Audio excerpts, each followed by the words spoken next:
আপনি তো একটা সময় আমায় খুব পছন্দ করতেন, ভুলে গেছেন? কত হেল্প করেছেন আমাকে। আপনার তো আমাকে আপনার ছেলের বউ হিসেবে পেয়ে খুশি হওয়ার কথা। আর অতীতে যদি আমি কোনো অন্যায় করেও থাকি, তা সেই অন্যায়গুলোতে যারা যারা আমাকে সাপোর্ট করেছে তারাও তো খুব একটা ন্যায় করেন, তাই না? তাই বলছি, আমার মুখটা ফেলাবেন না, তাড়াতাড়ি বরণ ধরন করে ঘরে ঢোকান।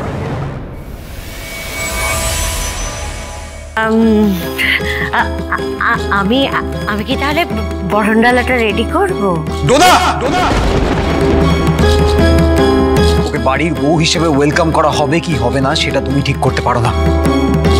Just shut up and let's decide. আরে বিয়ে যখন হয়ে গেছে তাই বলছিলাম আর কি। না মানে কতক্ষণ আর নতুন বউ এইভাবে দাঁড়িয়ে থাকবে বলো? এই মেয়েকে এই বাড়ির কারোর পক্ষে মেনে নেওয়া অসম্ভব নয়। ভুলে গেলে চলবে না, ও একটা ক্রিমিনাল। ওর জন্য আমরা নিউ ইয়র্ক থেকে নিঃস্ব হয়ে কলকাতায় ফিরেছি। আমার মনে হয় এবার কিছু কথা বলা দরকার।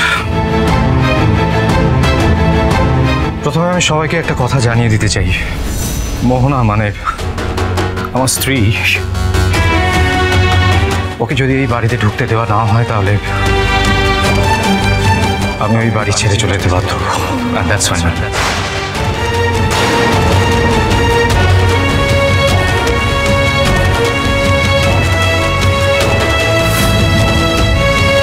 সৌমিক দাদু ভাই, তুই এটা বলতে পারলি? হ্যাঁ, এই মেয়েটা তোকে কি জাদু করলো? দাঁড়াও মা, ও নিজের কথা বলেছে, এবার ও আমাদের কথা শুনে নিক ভালো করে। ও যে কাজ করেছে তারপর আমি ওকে আমার ছেলে হিসেবে আর মেনে নিতে পারবো না। ও যে চলে যায় যেখানে ইচ্ছে চলে যায়। তোমরা কিন্তু কেউ ওকে আটকাবে না, এই বলে দিলাম, কেউ আটকাবে না।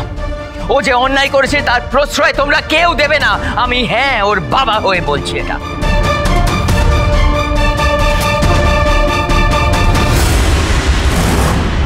আমি একদম ঠিক আছি, আই এম অলরাইট।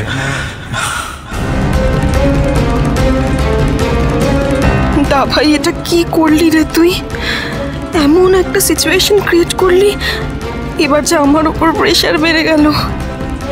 এখনই মম ড্যাড তোকে এসব বলছে, আর যখন আমার ঘটনাটা সবাই জানতে পারবে কিভাবে রিঅ্যাক্ট করবে ওরা, আমি তো ভাবতেই পারছি না।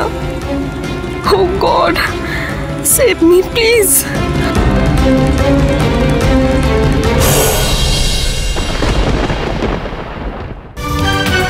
দেখ সুমিত, আমি একটা জিনিস খুব ভালো করে বুঝতে পারছি, তুই হঠাৎ করে এইভাবে বিয়ে করে না ছেলে নয়।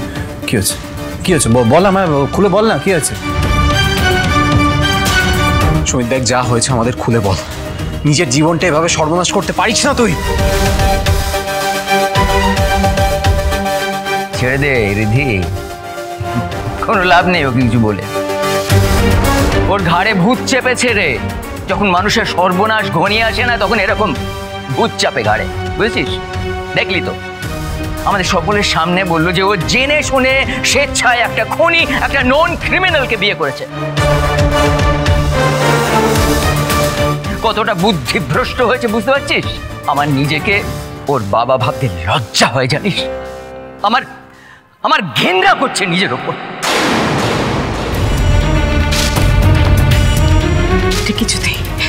কিছুতেই মেনে নেওয়া যায় না। পাড়ার লোকে যে যা বলে বলুক, তাই বলে একটা কাল সাপকে ঘরে তুলতে পারবো না। তাতে যদি বাড়ির ছেলে বাড়ি ছেড়ে চলে যায়, যাক। তোমরা সবাই এটা মেনে নিতে রাজি আছো তো যে এই মেয়েটাকে বিয়ে করার অপরাধে সমিতকে, আমাদের সমিতকে বাড়ি ছাড়তে হবে? রাজি আছো মেনে নিতে?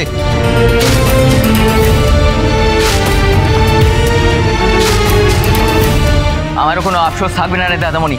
ইনফ্যাক্ট আমি ভুলে যাব যে আমার আদৌ কোনো ছেলে ছিল। এবার আমারও, আমিও কোনো দুঃখ পাবো না। আমার কিন্তু মনে হয় এখনকার জন্য ওদের দুজনকে এই বাড়িতে ঢুকতে দেওয়া উচিত।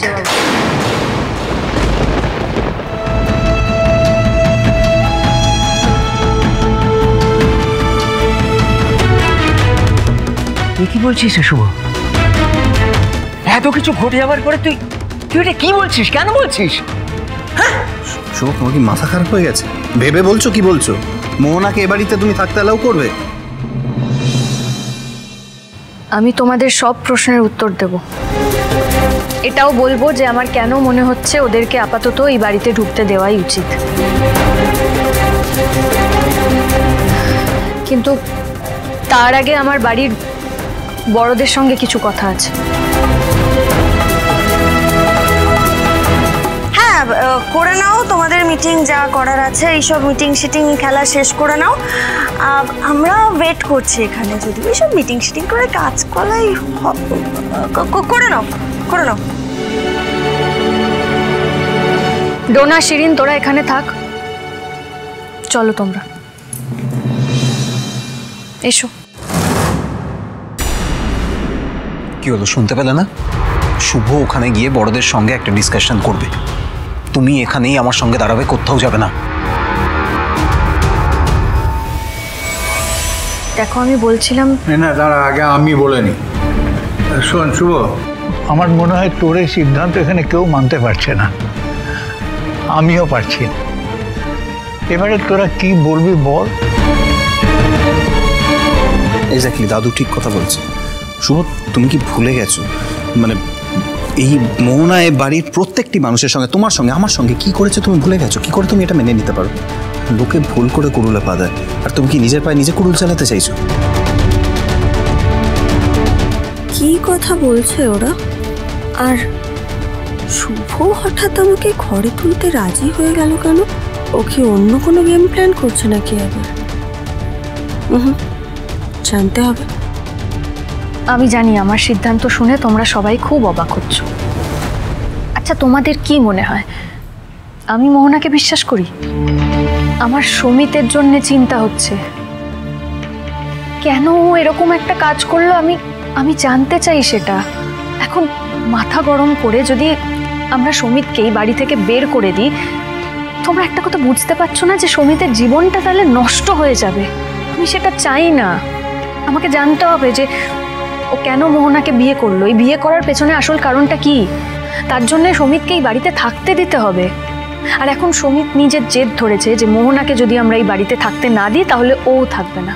তাহলে আমাদের কি করা উচিত? মাথা ঠান্ডা করে ওদের দুজনকে আপাতত এই বাড়িতেই রাখা। শোনো, আমি অনেক ভেবেচিন্তে এরকম একটা সিদ্ধান্ত নিয়েছি। না না শুভ, রিস্কটা তো থেকেই যাচ্ছে, তুই বুঝতে পারছিস না? ও কি উদ্দেশ্য নিয়ে বাড়িতে ঢোকার চেষ্টা করছে? We have no clue. মোহনাকে খুব ভালো করে চিনি। সাপের থেকেও বেশি বিষ আছে ওর মধ্যে। সেই বিষটাও আমার ছেলের মধ্যে কালছে। মোহনা যদি এই বাড়িতে ঢোকে তাহলে বাড়ির অন্য মানুষগুলোকেও সেই বিষে ঝাঁঝরা করে দেবে। হতে পারে না এটা। আচ্ছা, তোমরা সবাই আমাকে ভরসা করো তো। আমি তোমাদের কথা দিচ্ছি, আমি সমিতকে ওর নিজের জায়গায় ফিরিয়ে দেব। মোহনা কি উদ্দেশ্য নিয়ে এই বাড়িতে এসেছে আমি জানি না। আমি ওর এই উদ্দেশ্য কোনো মতে সফল হতে দেব না। আমি শুভকে সম্পূর্ণ সাপোর্ট করছি। আমারও সেটাই মনে হচ্ছে। শুভ যেটা বলছে সেটা করাই ভালো। তাহলে আমরা কি করব এখন? বরণ ডালা সাজাও। নতুন বউকে বরণ করে আমাদের ঘরে তুলতে হবে। এটাই হবে আমাদের প্রথম কাজ।